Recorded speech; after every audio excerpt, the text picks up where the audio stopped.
Bom dia, pessoal, tudo bem com vocês? Na aula de hoje, nós vamos aprender um pouco mais sobre a distribuição das espécies na Terra e também sobre as placas tectônicas. Peço que vocês abram a apostila na página 18 e acompanhem a explicação. Nas aulas anteriores, nós aprendemos que a distribuição dos seres vivos é bastante variável. Existem algumas espécies que ocorrem em regiões determinadas do planeta Terra, em regiões específicas do planeta Terra, que são chamadas de espécies endêmicas. As espécies que podem ser encontradas em várias regiões do planeta são chamadas de cosmopolitas. A biogeografia é a ciência que estuda a distribuição geográfica dos seres vivos, tanto atuais quanto os que já foram extintos. Ela auxilia na investigação da história da Terra e das modificações que ocorreram em nosso planeta com o passar de milhões de anos. A distribuição das espécies é influenciada por muitos fatores, como o movimento dos continentes ao longo do tempo, que é chamado de deriva continental. Segundo a teoria da deriva continental, proposta por Alfred Wegener, tudo se iniciou de um único continente chamado de Pangeia. Então, lá na página 18, vocês têm aqui no topo da página como que era por volta de 280 milhões de anos. Então, nós tínhamos um único continente e um único oceano. Esse continente era chamado de Pangeia e esse oceano era chamado de Pantalassa, certo? Esse continente, a Pangeia, se fragmentou em dois grandes continentes, como mostra aqui na segunda figura. Um ao norte e outro ao sul. Esse que ficou ao norte foi chamado de Laurásia e o que ficou ao sul foi chamado de Gondwana. Esse processo de fragmentação resultou na distribuição dos continentes como conhecemos atualmente. Então, aqui na imagem 3, nós temos a distribuição dos continentes agora na atualidade, certo? Eu gostaria que vocês grifassem nesta página esse primeiro parágrafo que explica, como que era há cerca de 250 milhões de anos. E no segundo parágrafo, eu quero que vocês grifem o nome dos continentes após a primeira divisão, que foram divididos em dois grandes continentes. O continente ao norte foi denominado de Laurásia e o continente ao sul foi chamado de Gondwana, certo? E como que eles chegaram nessas evidências? Então, estudando principalmente, na atualidade nós podemos observar que os mesmos fósseis que são encontrados em uma região, em um continente, são encontrados em outra região. E se nós formos analisar a forma desses continentes, eles se encaixam quase que perfeitamente, como é o caso da África e da América do Sul. Então, os dois continentes, eles se encaixam quase que perfeitamente. Se nós formos estudar, os mesmos fósseis que são encontrados na costa da África são encontrados na costa da América do Sul, certo? Mas, nós podemos observar formações rochosas, nós podemos observar espécies de fósseis, mas existem evidências, que várias fósseis, inclusive de plantas, eram encontrados em ambas as regiões, não só fósseis de animais, tá? Na próxima página, então aqui nós temos, ainda nessa mesma página, na página 18, alguns tipos de fósseis que são encontrados tanto na América do Sul quanto no continente africano, e a mesma coisa acontece com outros continentes, Então, nós temos alguns tipos de fósseis que são encontrados, por exemplo, aqui, na Índia, na África e na Antártica. Alguns tipos de fósseis que são encontrados na Austrália, na Antártica, na Índia, na África e no Brasil. E isso só pode ser explicado partindo dessa teoria da deriva continental, que no início era um único continente e esses continentes foram se fragmentando até chegar nos continentes que nós temos atualmente, certo?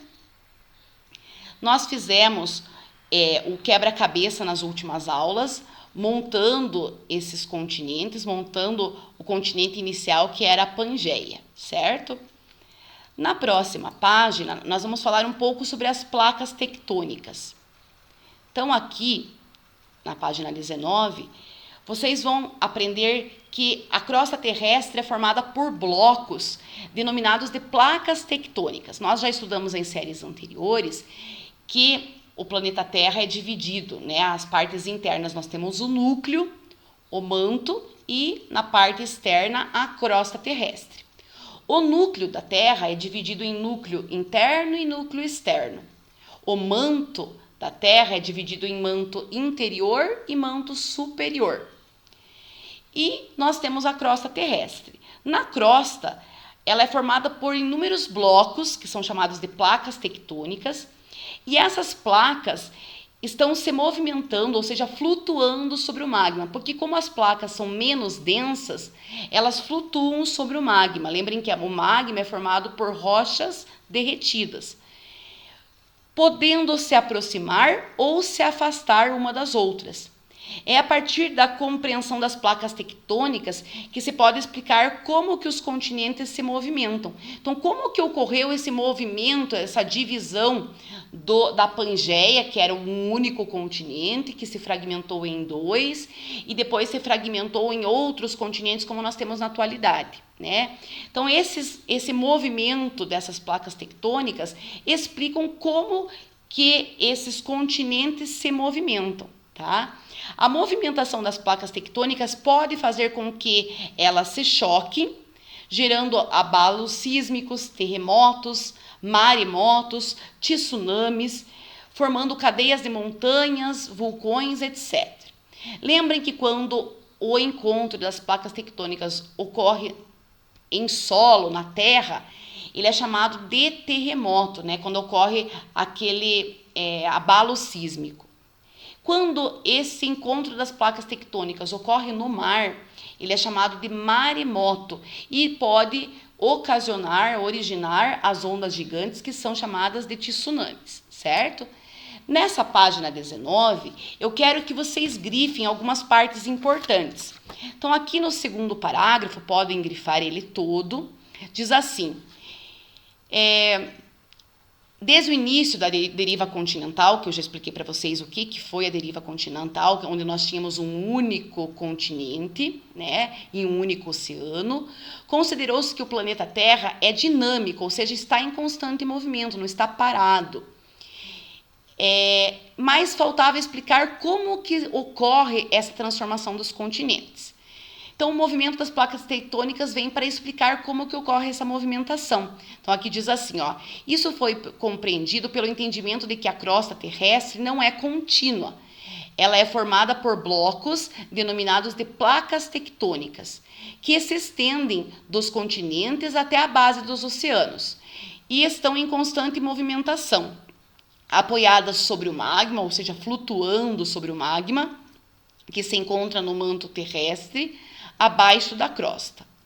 Outra parte que eu gostaria que vocês grifassem é o finalzinho aqui do terceiro parágrafo, que diz assim, ó: como o magma quente sobe e quando ele se resfria desce, ele se movimenta e ao se movimentar empurra as placas tectônicas.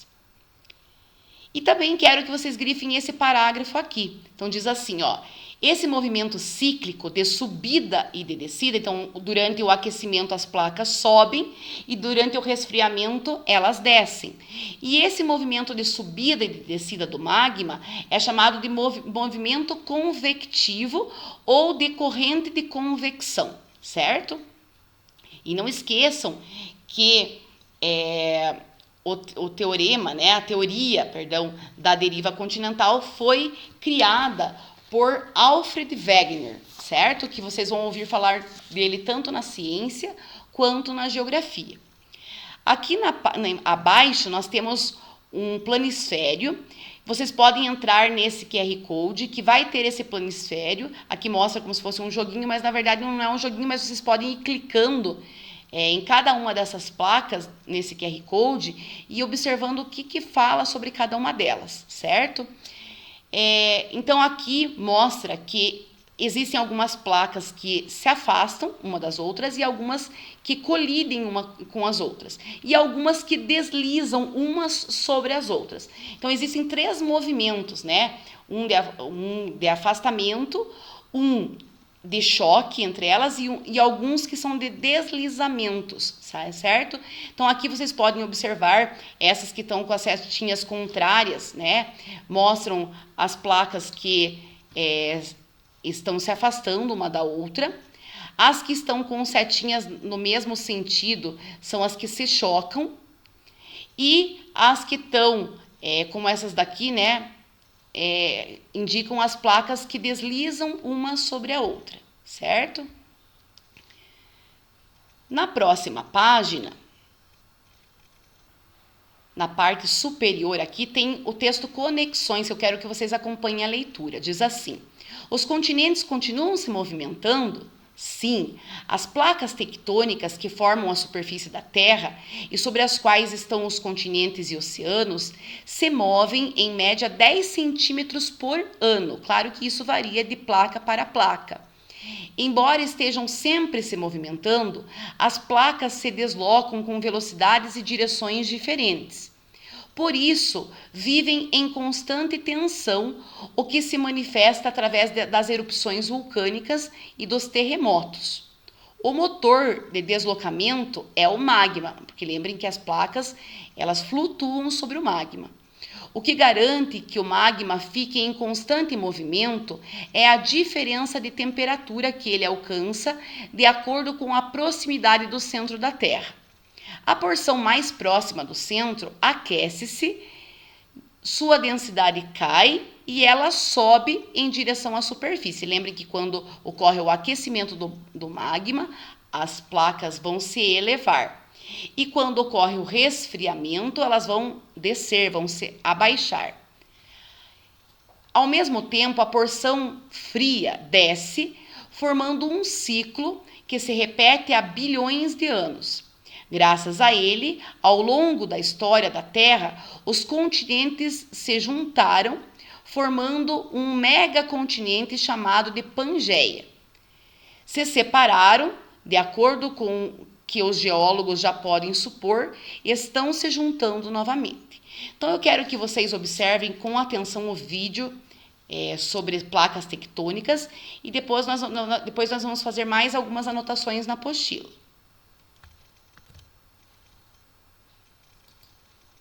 A ideia de que os continentes do nosso planeta estão em constante movimento se esbarrando ao redor do globo tem pelo menos 200 anos de idade. Mas a maioria dos geólogos não acreditava nisso até a década de 1960, quando evidências comprovaram que a crosta da Terra é sim dividida em fragmentos, também conhecidos como placas tectônicas, e que eles estão se movendo. Hoje em dia, nós acompanhamos esse movimento com precisão milimétrica, utilizando satélites. A maneira mais simples e fácil de explicar o motivo das placas tectônicas estarem se movendo é que elas são arrastadas pelas correntes do manto superior, uma camada de rocha que se move lentamente logo abaixo da crosta terrestre. Correntes convergentes fazem com que as placas se encontrem, enquanto as correntes divergentes as separam. Resumindo, é isso. A rocha quente desse manto sobe a partir do núcleo e se move sobre a crosta até que ela esfria e se torna pesada, afundando de volta para o núcleo. Mas as placas tectônicas não estão passeando tranquilamente nessas correntes, como malas em uma esteira de bagagens. Elas nem têm como, já que algumas placas se movem mais rapidamente do que a corrente debaixo dela. Por exemplo, a placa de Nazca, um pedaço de crosta oceânica na costa oeste da América do Sul, viaja em direção ao leste é uma viagem de 10 centímetros por ano, enquanto o manto debaixo dela viaja apenas 5 centímetros por ano. Sejam placas tectônicas ou malas de viagem, nenhuma das duas consegue se mover mais rápido que a esteira por baixo, a não ser que algo ou alguém as puxe ou empurre. E algumas das placas da Terra, ao que parece, estão se empurrando. Quando uma placa oceânica colide com a outra, ou então com uma placa carregando o peso da massa continental, aquela que for mais fina dobra e escorrega para baixo da outra. À medida que o fundo do mar afunda no manto, ele leva a placa tectônica junto, do mesmo jeito que uma corrente escorregando para fora de uma mesa. Quanto mais fundo essa placa vai, mais forte e rapidamente ela puxa o restante dela que ficou para trás. Você pode descobrir onde isso acontece usando o Google Earth. As fossas oceânicas visíveis nas costas de alguns continentes e ilhas mostram locais onde a crosta oceânica afunda, influenciando a borda do seu vizinho no processo.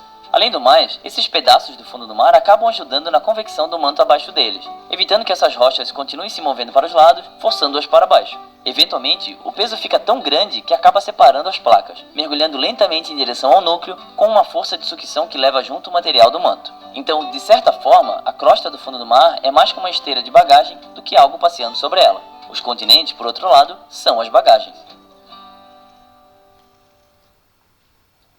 Esse foi o Minuto da Terra. Se você gostou desse vídeo, clique em gostei.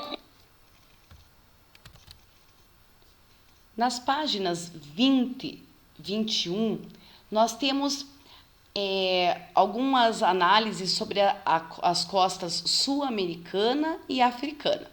Então, no quebra-cabeça que nós montamos dos continentes, nós podemos observar que os continentes, eles quase que se encaixam perfeitamente.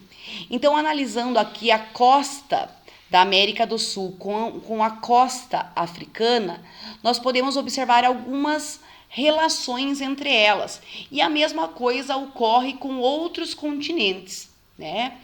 Que como no início era tudo um único continente, que era a Pangeia, existem várias evidências que comprovam essa teoria, que é a teoria da deriva continental, no qual os continentes estão se afastando, né? Inicialmente se afastaram em dois grandes blocos e depois foram se afastando, formando os continentes como nós conhecemos atualmente.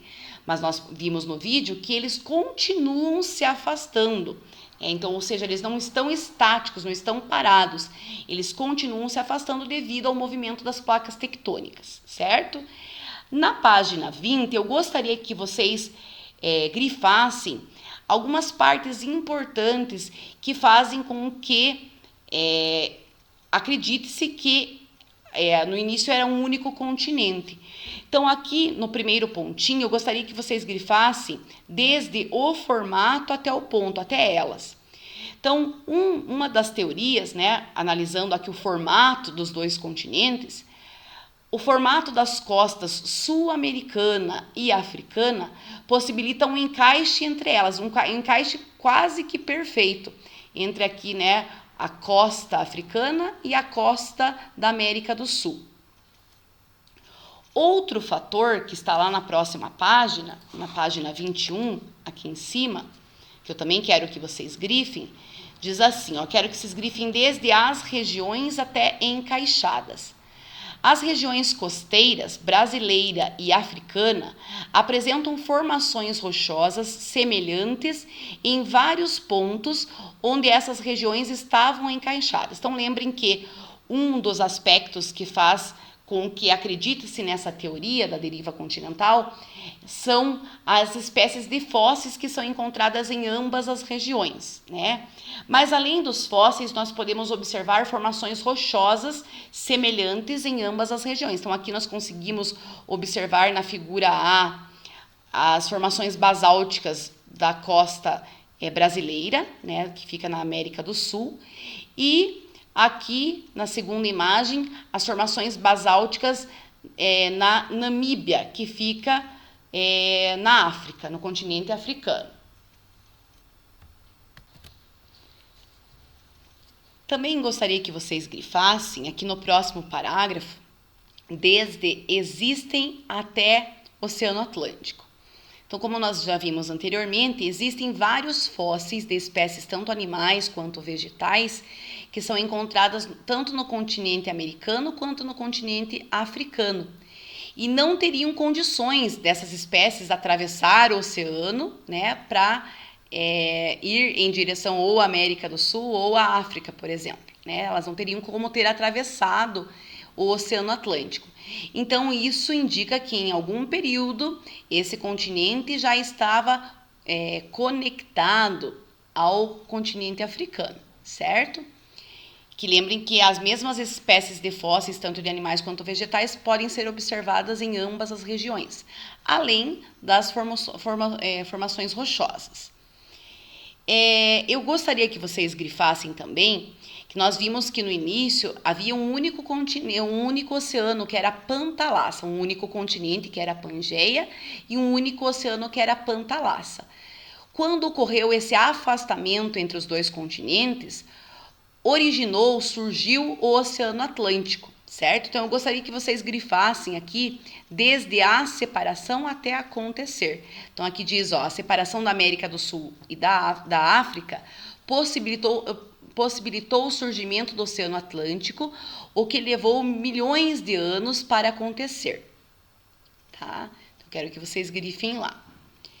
Na próxima página, traz um experimento que eu vou pedir que vocês façam em casa também. É bem simples e vocês podem utilizar objetos que vocês têm em casa. Então, aqui pede para utilizar 2 moldes de EVA, mas não precisa ser EVA. Vocês podem até fazer, se vocês só tiver folha de sulfite, pintar esses 2 continentes com cores diferentes. Mas se vocês tiverem EVA de cores diferentes, vocês podem fazer o continente africano, né? E o continente americano, né? Da América do Sul, para nós comprovarmos como era e como ocorreu após, ocorreu após o afastamento, certo? Então, vai ser feito para explicar as costas sul-americana e africana. Então, aqui diz assim, materiais, moldes da América do Sul e da África, em EVA. Lembre que não precisa ser um molde perfeito, porque eles não se encaixam perfeitamente. É quase que perfeito, mas não é perfeitamente, tá? Então, vocês podem fazer um molde lá representando aqui a América do Sul e aqui o continente africano, tá? Com cores diferentes. Daí, eu quero que vocês façam uma dobradura, uma espécie de gaitinha, que pode ser feita com uma cartolina, tá? Ou se vocês quiserem fazer com folhas de sulfite, só vai ter que emendar mais folhas de sulfite. Então, vocês vão fazer uma gaitinha, né, dobrando esse papel, como mostra aqui na figura, tá? E vocês vão colocar esses 2 continentes afastados, mas vocês vão observar que quando vocês unem essa gaitinha, esses 2 continentes, eles se unem e se encaixam, tá? Então, aqui diz assim, como fazer? Recorte os moldes da América do Sul e da África no EVA, cada um com uma cor diferente. Dobre a folha de papel em zigue-zague, formando uma gaitinha. Posicione os continentes de EVA unidos em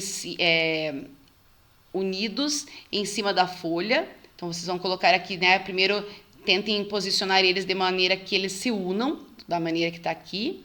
E depois vocês podem até colocar um pezinho sobre eles, pode ser uma massinha ou algum objeto que faça um determinado pezinho sobre eles. Aqui sugere que coloque uma massinha. E diz assim, você e um colega, mas quem está em casa, né, cada um vai fazer o seu, vão esticar a folha de papel em lados opostos, com movimentos lentos, não movimentos bruscos, para observar esse afastamento dos continentes, certo? Nós já discutimos sobre esse afastamento nessa aula e em aulas anteriores. Então, após fazer o experimento, eu vou pedir que vocês registrem aqui as conclusões do experimento, tá? Então, aqui diz assim, descreva em seu caderno o que você observou.